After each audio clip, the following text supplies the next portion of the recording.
ధన్యవాదాలు అధ్యక్ష. Teacher Anitha madam అంత స్పీడ్గా చెప్తే మేము స్టూడెంట్స్ అర్థం చేసుకోవాలి కదా, కొంచెం స్లోగా చెప్పుకుంటే బాగుండేది.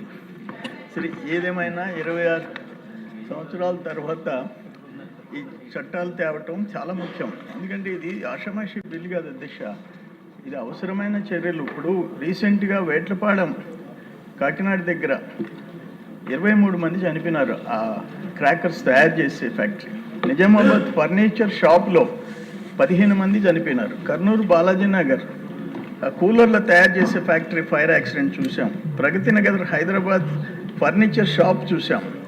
గుంటూరులో బస్ స్టాండ్లో వచ్చిన డే ఫోర్ ఎస్టర్డే బస్ స్టాండ్లో వచ్చిన ఫైర్ ఇది చూసాం.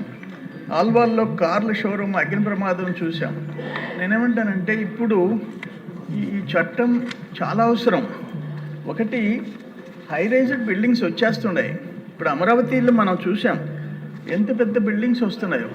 అందుకని ఎప్పుడో పాత చట్టం 2005, 1999 వీటన్నిటికీ చట్ట సవరణ తెచ్చి ఈ బిల్లు తేవటం చాలా అవసరం అధ్యక్ష. దాంతోపాటు నేనేమంటానంటే దీని విషయంలో కఠినంగా వ్యవహరించకపోతే ఈ సర్టిఫికేట్స్ ఇవన్నీ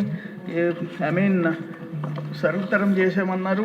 ప్లస్ అంటే 21 days లోపల ఆ సర్టిఫికేషన్ 21-30 days మధ్య పారదర్శకత మరియు వేగవంతమైన అనుమతులు ఇవన్నీ ఓకే.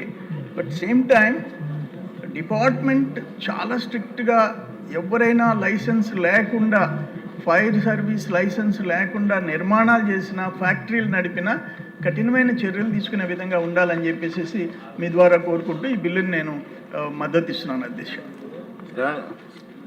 శ్రావణ్ కుమార్ గారు.